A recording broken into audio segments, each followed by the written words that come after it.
And welcome to another exciting edition of AAU Talks.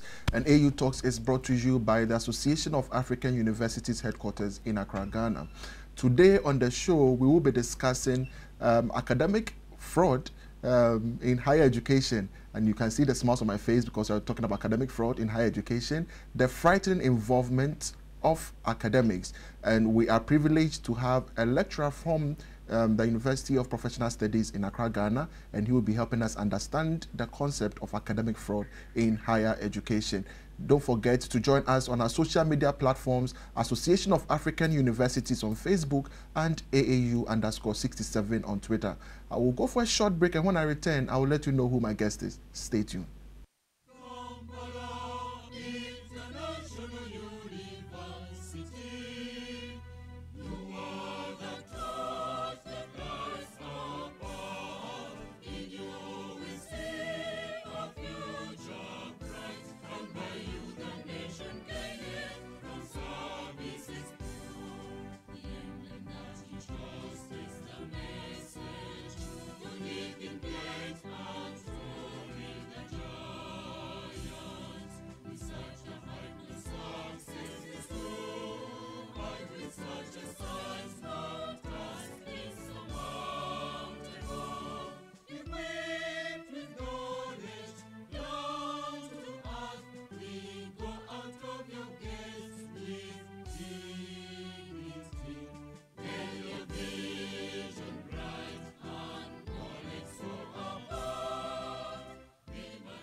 Welcome back from the break, and you are still watching AAU Talks on AAU TV, and AAU Talks is brought to you by the Association of African Universities headquarters in Accra, Ghana. And like I said before we went for the break, our topic for today is academic fraud in higher education in Africa, and we are looking at the frightening involvement of academics or lecturers, and we are privileged to have Mr. Fred Awaah, and he is a lecturer at the University of Professional Studies, specifically the Business Administration Department, and he's going to help us understand the concept much more better. You are welcome to the studios, Mr. Awaah. Thank you very much. How are you doing, my good friend? Very great. Right. I remember the last time we met. That was in Nigeria. In Nigeria, right? Yeah. Exactly. So it's good to be back home. Thank you very much, Kwesi. Exactly. Yeah. Now, the topic for discussion today scares me, because if you're talking about corruption, nobody would assume that corruption would be in the space of higher education as well. When we are talking about academic corruption, first of all, let us understand what does it mean and what constitutes academic corruption. Basically, academic corruption is anything that gives an academic stakeholder an undue advantage of the system. Now, when I say this, it implies that in an academic enterprise, there is supposed to be a fair play for all. That is lecturers, students, university administrators, government, accreditation bodies. They are all supposed to be playing on a fair leverage. So in an instance where any of such stakeholders uses unfair means to gain undue advantage in an academic enterprise, then we say there is academic corruption. So for instance, if a student cheats in an examination, we say it's academic corruption. And a lecturer leaks examination questions to give students undue advantage. It's academic corruption.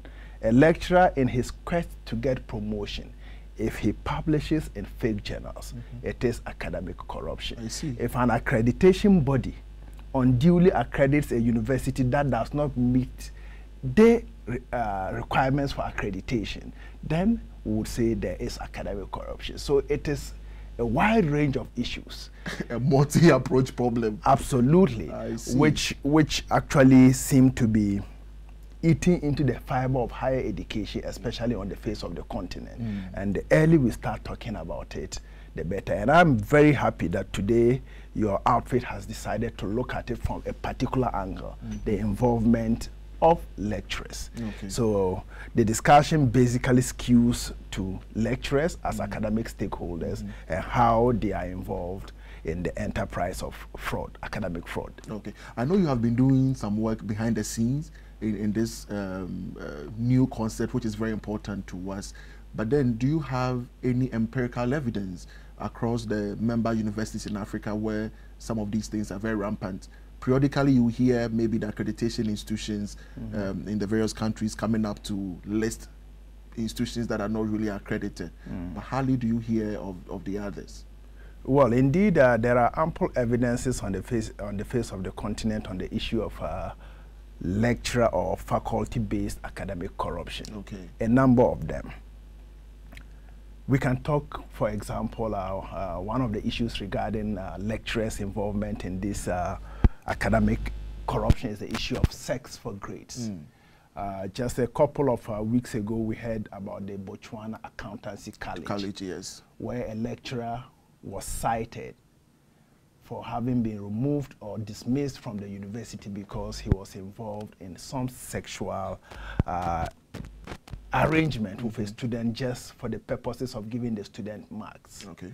And that same lecturer has been cited that in his previous lecture in a private university in South Africa, he lost his job because of that same thing. Oh, so he's really absolutely a victim of that. Absolutely. In Ghana, for instance, just last week, it was reported of the University of Professional Studies, Accra, that 3 lecturers have been dismissed because of their involvement in exchanging grades for sex.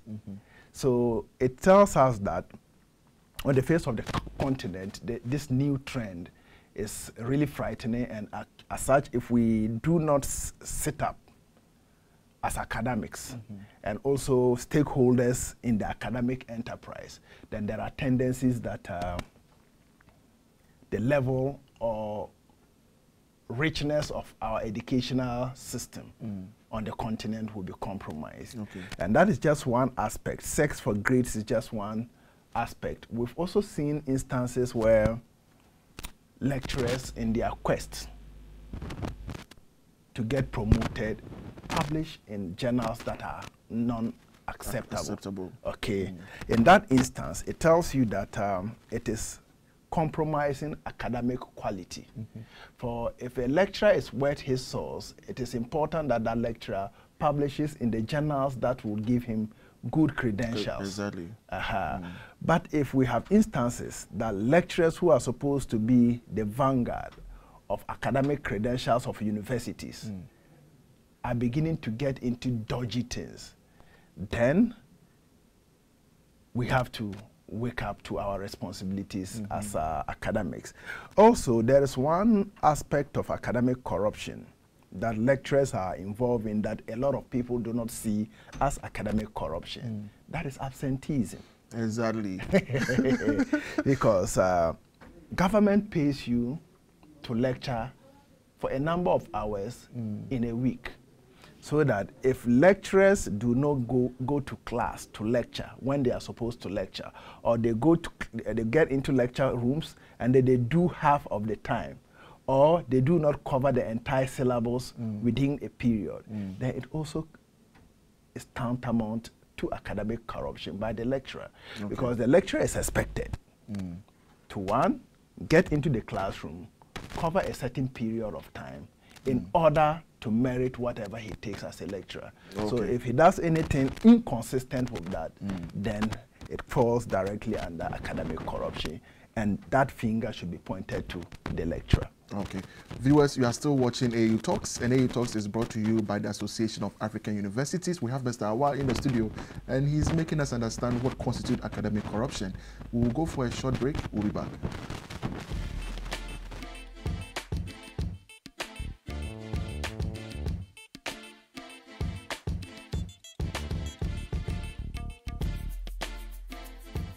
An institution or individual, you intend to organize a memorable event to be archived for future reference? Then look no further than AAU Studios, because it's your best bet.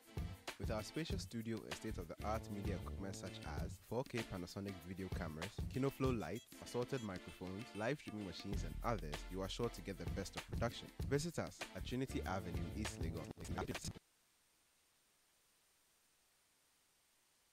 From the break, you are still watching AAU Talks, and the topic is very interesting. I never knew that absenteeism constitutes academic corruption. So, Mr. Awaah, I want us to understand the various components It's amazing that as absenteeism is classified as such. Is there any other one? Yes, another is leaking examination questions ahead of time. If you are a lecturer and then you know that students are expected to write examination within a given period of time, it is only fair that you leave the students to their fate after teaching so that the outcome of the examination would be a true reflection of whether they did well or otherwise. But if for some reason you take money or sex in order that you make examination questions available to a student, then it comes directly under academic corruption. Now, there are certain instances where we would have lecturers also, after examination, unduly pass students who do not merit certain grades just because they are their friends or they have a certain kind of relationship with the student. That also comes directly under academic fraud that can be related to a lecturer. Okay, then it's really interesting. But when you look at the university setup, every university is supposed to have a quality assurance unit that is supposed to curb some of these mishappenings. What role must they play to ensure that this whole menace is curtailed in our institutions? Well, quality assurance departments, of course, a number of them on the African universities by document have done what was expected of them. But in practice, that's a challenge. Okay. For instance, a lot of universities will stipulate clearly that as a lecturer, you cannot have any sensual relationship with a student. That means that you cannot court a student, you must not have intentions of marrying a student for as long as the person is still in school. If the student is of the age to get married? It is unethical. So the handbook of a number of universities, home and abroad, are very clear, because once you engage a student in a sensual relationship, there are tendencies that you would compromise on your ethics as a lecturer. What if the student is not in your department? For example, you are in business administration, the student is in psychology. How would that happen? The influence could be, it could be that you can make referrals to another lecturer who is your colleague. So to curtail all of that, quality assurance departments foresaw all of this and they embedded them in the various handbooks. So once you remain a lecturer, it is important to note that you are not supposed to have sensual relationships with your students. And every lecturer knows this code? Well, you are supposed to, because the reality is that when you are giving your appointment letter, you are giving conditions of service together with the handbook of the university that guides you as a lecturer. So if you don't know, ignorance is no excuse. However, it is a known fact amongst academics on campuses that the law says do not have any form of sensual relationship with students. Now, this is what the quality assurance persons have been able to do. But ask, are lecturers adhering to that? That is yet another question. So the instance of the Botswana Accountancy College, the University of Professional Studies, we had one, a lot of instances on the face of the continent. It is not a product of the ineffectiveness of the quality assurance units. But they have done a lot of these issues are not reported. I must believe so. Now, the issue is that a lot of times the universities would want to protect their images.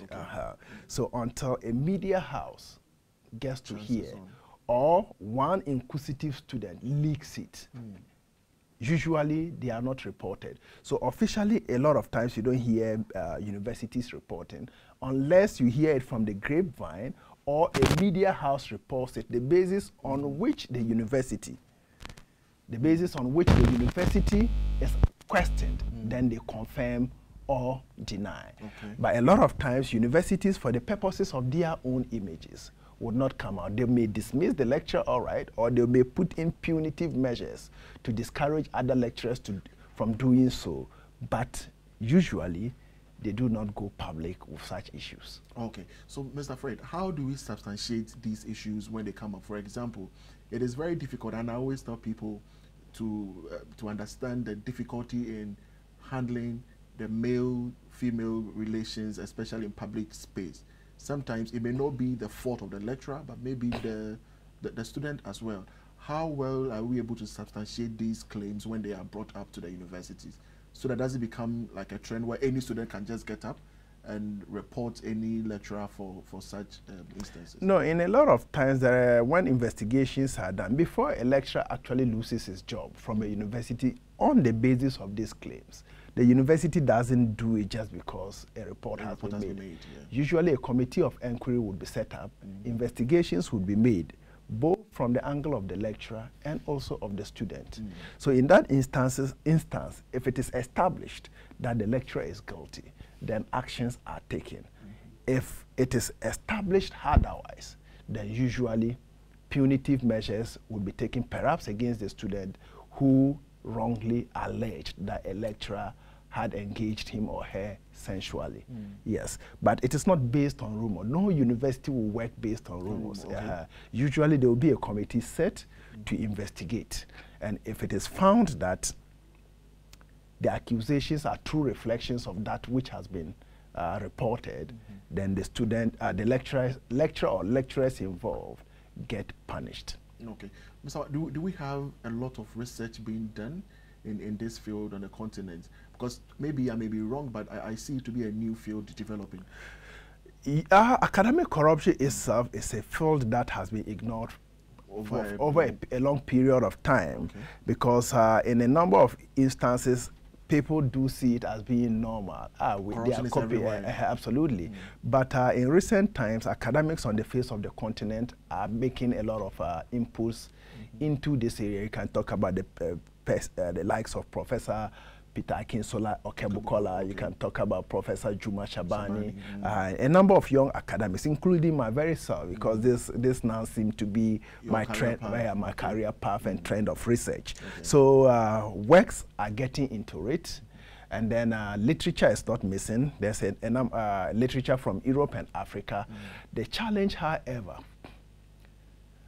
is the issue of speaking out. That is the students speaking out about lecturers trying to compromise their sexual rights, compromise the sexual rights of the student for academic benefits. Now, you see, the issue is dicey. A number of times, there is some level of cooperation between the lecturer and the student.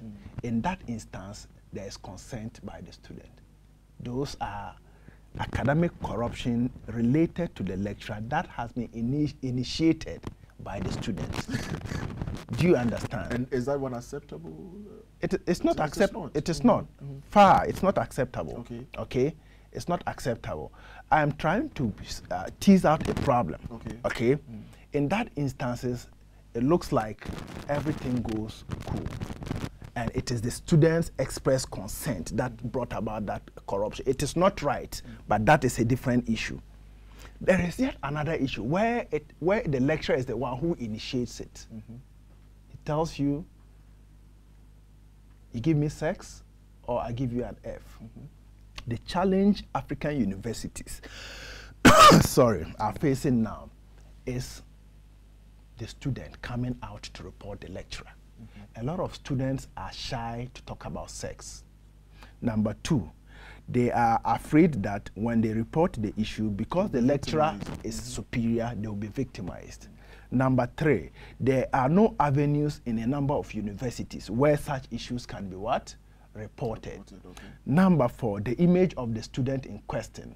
What would happen if she reports and it comes out that no action is taken, and then the colleagues or other faculty knows that she has said this, which perhaps hasn't been taken serious, or the issues are shifted on her. So the key challenge, which I am doing a paper on anyway, is the issue of students, especially female students. How they would be able to come out and report the issue of male lecturers intimidating or harassing them sexually.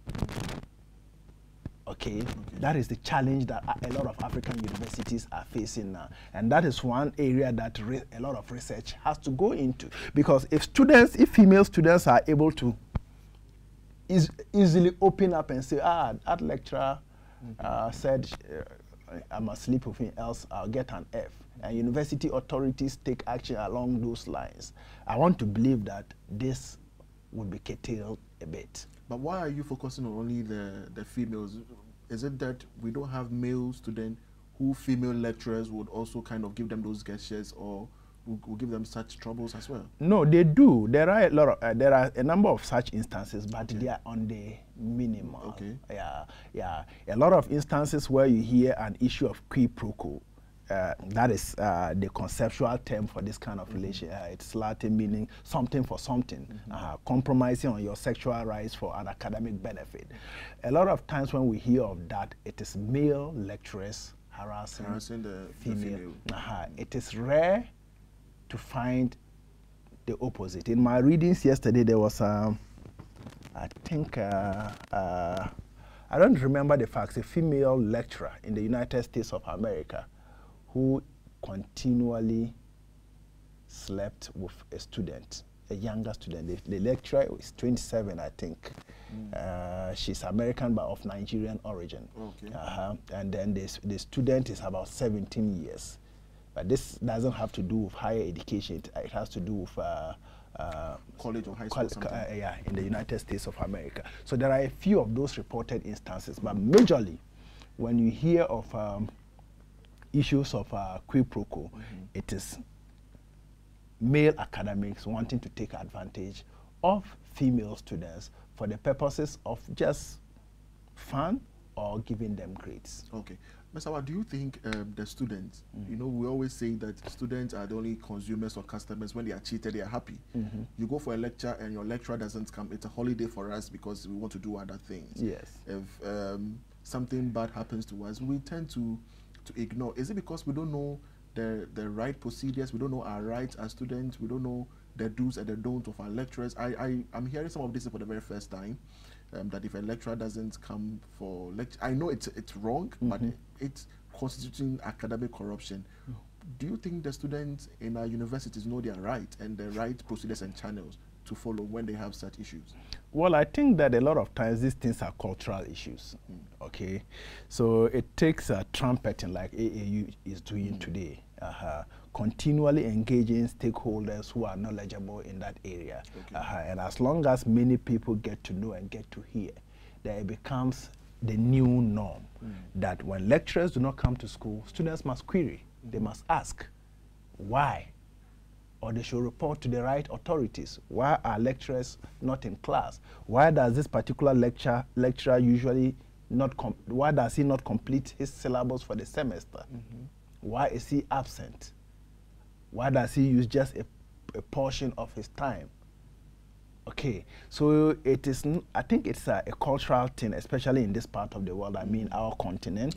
And gradually, I think as we trumpet these, remedies would be found and students will become awakened to the fact that they have a responsibility towards holding lecturers responsible to doing things right. Okay, I believe this show would really educate the young people who are in our institutions. So I would want you to just share with us what are the do's and the don'ts, or perhaps the ethical considerations of a lecturer. And for that matter, students must look out for some of these indicators. Okay. If you see the otherwise, or if you see it in another stream, then you should be able to raise alarm or report. In the first instance, every lecturer for a semester must have a course outline. Okay. The course outline should dictate what he would be lecturing from first week to the last week of the semester. So students should know when a lecturer comes in for the first day, does he have a course outline for us? Okay. Number two, every lecturer is expected to lecture a given number of hours per session. Students should know. Either it's a 3 credit hour, or two or one. Absolutely. And the students are usually aware of this. Exactly. Okay. So if consistently, there are instances agreeably that a lecturer who is supposed to do 2 hours can do 1.5 hours and he's done with what he's supposed to do. He's taking questions and sometimes the 1 hour for you to do other things as well. Yeah, but if it is consistent, then students should begin to ask what? Questions.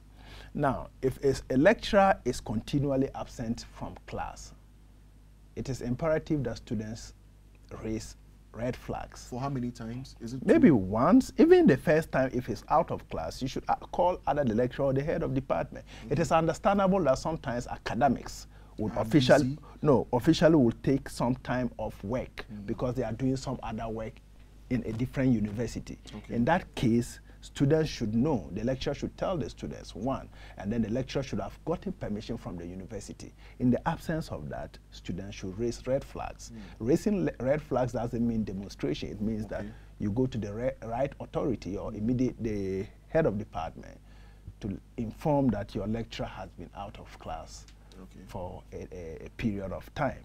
Yeah. What about the sales of materials that, for example, in some of the universities in Africa, you are being asked, lecturers are being asked not to sell handouts, not to sell some academic materials. There are cases where if you don't buy the lecture note or buy the handout, automatically there is a grade that you have already gotten. Do these things also constitute academic corruption? Actually, it is clear evidence of academic corruption for a lecturer to tell you that if you don't buy my handout, you would fail. In the first instance, and it happens a lot. Yeah, a number of students have fallen victims to this, but a number of higher educational institutions have also put in measures to curb or check this. One of such is the University of Professional Studies, where I lecture. If you're a lecturer and then you sell handouts, you lose your job. But you can sell a book. You can sell a book with an ISBN number. It means that it is well researched, it has been well registered, and that is your academic property. But in the first instance, if you do a compilation of photocopies from other people's materials, that one alone is academic fraud. The act of extracting from another person, not for the purposes of your study, but for the purposes of creating wealth, selling to students. That in itself is academic fraud. But when it's free, when you make photocopies and you share it for them. Or maybe if you make reference that this book by the second chapter is the course material for what? The students. And then they make reference to it. It is right. But to tell them that you have made photocopy, you've given it to class rep, everybody must buy it, and then the mid-sem and then the end of semester examination would come from that. So, and if you do not pay, if you do not buy, you are going to fail. It constitutes academic fraud. Fortunately, a number of universities are discouraging that, and mine is no exception. My university, it is very clear, if you do that, you lose your job. Then there are a lot of fraudsters in the system we tend to ignore. Yeah, there are a lot of issues that boil down to academic fraud. But we don't take them seriously. Yeah, no, we ignore because of ignorance. And it's also because so much research hasn't gone into the area of academic fraud. So sometimes individuals who are supposed to know that an action or inaction constitutes academic fraud are ignorant, and as such do not act on things that they should act on. If not, a number of these things that have gone unpunished over the period shouldn't be happening. And I believe if these things are done, then our institutions will be a better place. Yes, I guess. Absolutely. Take, for instance, a university where a female student who is beautiful knows that she can go to school, get her grades without being intimidated by a lecturer. University students know that lecturers will be in class at all times. University students know that they will not, those who are less knowledgeable than them will not get better grades ahead of them just because they have a relationship with a lecturer. It brings about some level of morale. Fair playground for and it enhances the morale of every student. That apart, university rankings are based on a number of issues, including the image of the university. So that if your university continually is in the news for bad deeds relating to academic corruption, then it compromises your ability to go high on the ranking of the country, and that also affects the country's ranking continentally. So it is a myriad of consequences that can come about as a result of academic corruption, and it is good that the AAU is heralding it at this hour, that other institutions of higher learning and then stakeholders can collectively work together with AAU to ensure that this menace is brought to the minimal. Okay, Zafari, we'll go, but then before we leave, how will we be able to empower our students with that level of confidence? For example, when I was in school, every semester, I think before the semester ends, the quality assurance unit will bring some questionnaires for you to kind of assess the lecturer based on his methodology, pedagogical skills, his attendance and everything.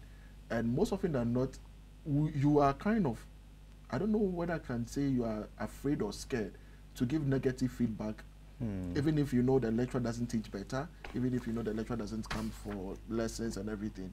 You are a bit afraid because you're also looking at the end result. You not being victimized, and then you not being, a lecturer can get angry and then score the entire class on a very low grade. How will we have that mental fortitude as students to be able to give clear assessment and indicator to the quality assurance unit? Well, this I think largely is a product of the university system and not the student. Okay. Now, ask yourself, in all of your university life and the continual assessments you have made, what changes have been effected by the university? So the same. A lecturer perhaps is not performing well and students have rated or indicated that. There is no feedback to the lecturer from the university authority.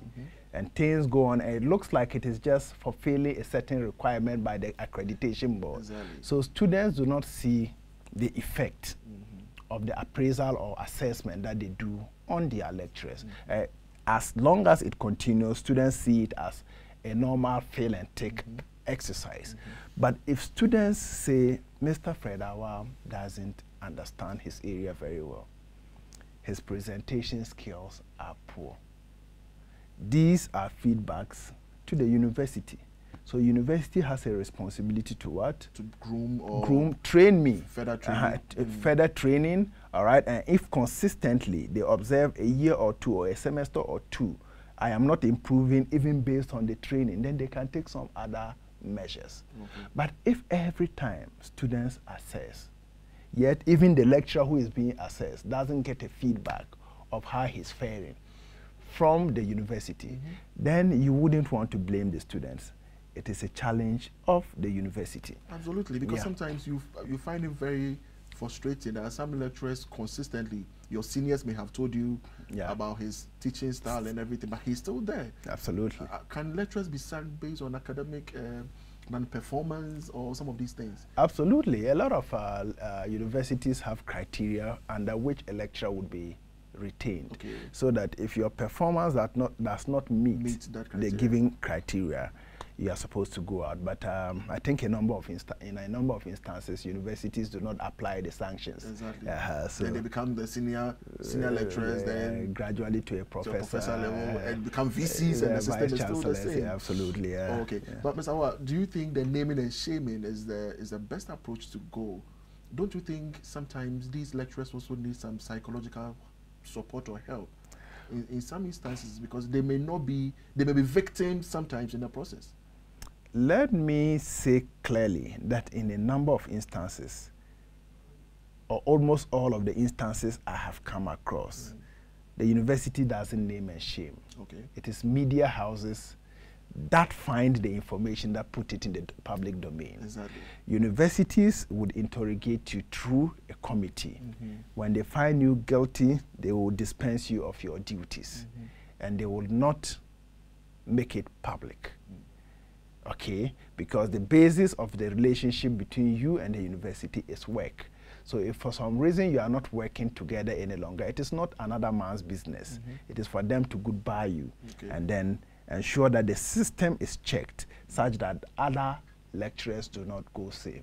But the shaming and naming usually is a product of the media. And even in those instances, a lot of universities are hesitant to give the media names of the lecturers involved. So a lot of times, even in the media report, you will not find the names of the lecturers. You will only be told that the university has collaborated the story that yes, there was such an issue and action has been taken, but you will not find names.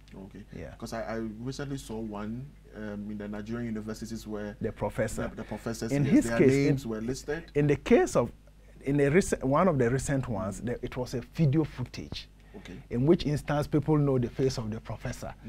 So his name obviously will be out.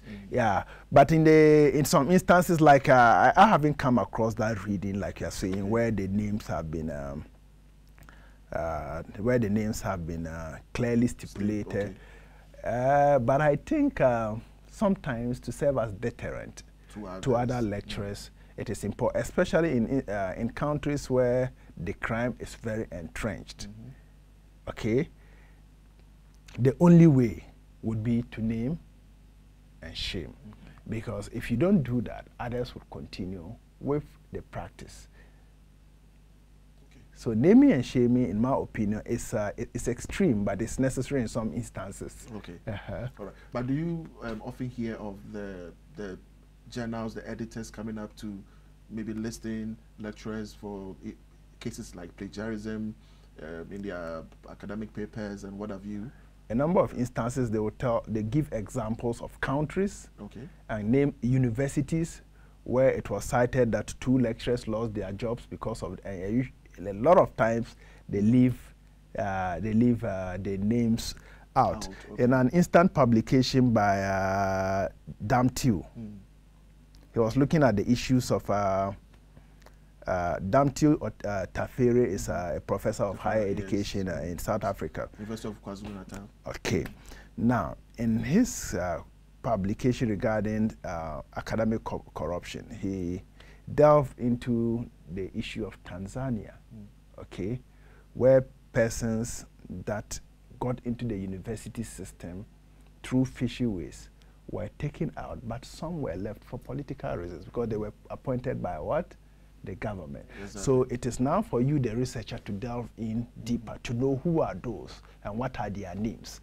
But a lot of times, academics will not state names unless otherwise the issue under investigation demands that, or it's very glaring that names should be mentioned. Okay, so thank you. We'll go for, I think we'll end it, but before we leave, the most important thing is let's understand the way forward. What must be done as institutions, what must be done as a continent, what must be done as regulatory bodies to ensure that we're able to curtail these mishappenings to the barest minimum?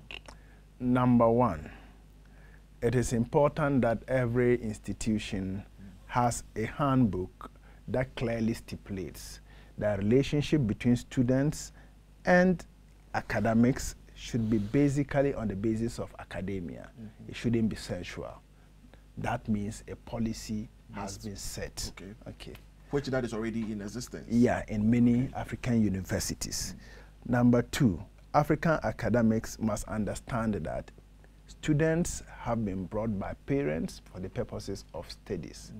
So inducing students for the purposes of one's sexual lust just because you can influence the grade should be taken out of our minds. And in the absence of that, academic institutions must apply the appropriate sanctions when a lecturer is caught. Now, being in the classroom, it is also important that I advise students, especially female students. Maybe if a female lecturer comes, she may also have some opinion for male students. As well. But I would say, because they are the opposite sex to me, exactly. That sometimes some students also make conscious attempts to seduce lecturers. It is important that whilst we talk about academics or lecturers, students also be cautioned that they should adhere to their dress codes. So can a lecturer report a student if he has been kind of consistently be seduced? Can he? Well, there is nothing like reporting. It is you, okay? So if you see an attitude from a student that suggests seduction, your attitude will let the student come close or go away. So you are an authority in the class. So you can be blunt. Be very careful with me, or else I embarrass you. Okay? Or the way you are dressed, get out of my class. And don't ever dress this way into my class. Now I'm reshuffling you, go and sit at the back. A student can intentionally wear a short skirt, sit in front, and intentionally keep opening and closing the legs in order to get your attention. A student, by virtue of the fact that you are in, you've told them your phone number, or she can get it from the class rep. Can the course outline. Course outline can start building seductive conversations with you. Much as you don't discourage students from having conversation, because it may be academic, exactly. But the truth is that if it starts building up to something seductive, you have a responsibility not to report to anybody, but warn her. And that is the most difficult aspect. No, it is difficult when yourself you don't understand. Because now I can tell you what happens in my class. A lot of my classes. I've been lecturing for the past 6 years. Okay. I started way younger than this. Okay. And I think I haven't lost my steam yet. So, the most important question I have to ask you is, have you come into contact with some of these cases personally? No, a lot of times. A lot of times. You would have female students who are making direct advances. Okay. They tell you directly, say I like, for the first day, say I like your shirt. I like you may think it's just for. The following day, say, won't you take me for lunch? Now they are building up on a conversation. That student will perhaps ensure that when you pack your car, she'll be the first to come and take your bag. Now, just to give you an indication that she's trying to be courteous. Not courteous. She's building intentions. Intentions, okay. Another time she comes and she sits in front with a very short skirt. Okay. Now, if you are not one who is disciplined, you may fall into problems. Okay.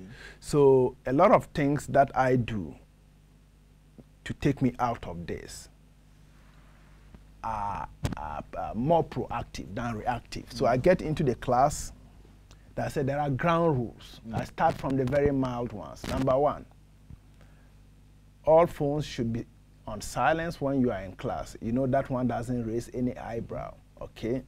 Number two, when I am in class and you need to walk out for to pick your call, although it's on silence, you can go so that you do not what? Disturb the class. Then I'll go to number three. Now remember that we are in an academic enterprise. I have a responsibility to coach you through the course, throughout the semester. But if you do anything that is suggestive of relationship, I'll come and tell your colleagues in the class. Then number two, I know that some of you give gifts to lecturers in order to pass you. Now remember that I do not take gifts from what? Students. So ahead of time in class, when you say this, they see you differently. But the hardcore people will still come in. Yeah. Because they know sometimes some lecturers will put out some of these statements just to, but then on the back door, they accept or they do these things. Yes, but of course in my instance it has worked for me. It has worked for me because I keep hammering it. And of course there was an instance where I embarrassed a student, an adult student in class. It is, in this instance it's even a male. It is the issue of gifts. He's a student I liked. We talk in class, okay, and he became my friend. Then once upon a time, he brought a bag. I asked, what is it? He said, it's a gift for you. I said, no, I don't take gifts from students. And jokingly, he opened my boot and put the gift. Meanwhile, there were people around. So I drove straight to the security gate, called one security man, and told him to stand. He stood, he didn't know what I did. I called the student, he came.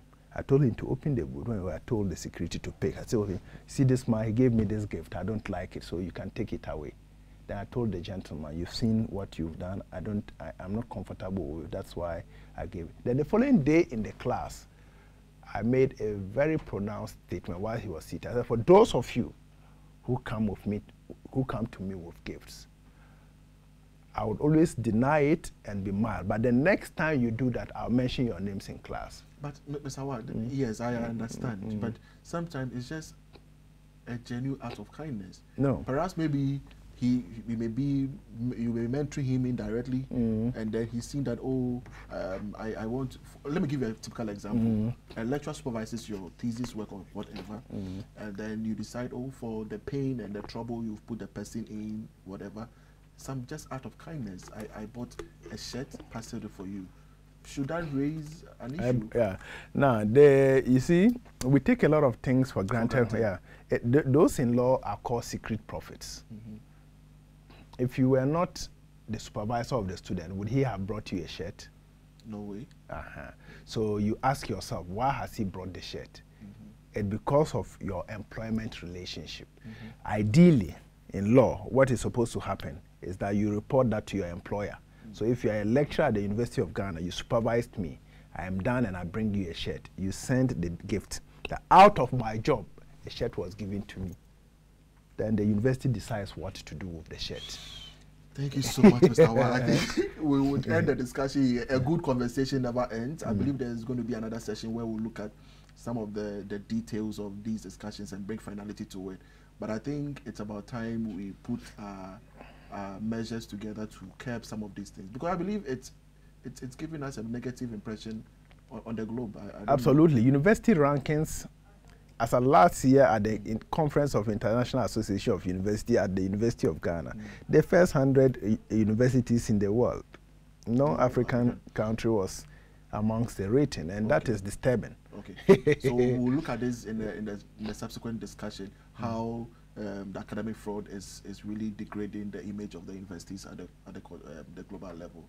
That's Viewers, this has been AU Talks and Mr. Fred Awaah, who is a lecturer at the University of Professional Studies. He has been our guest, and he has taken us through what constitutes academic corruption and what does not constitute academic corruption. My name is Kwesi Sam. Thanks for watching.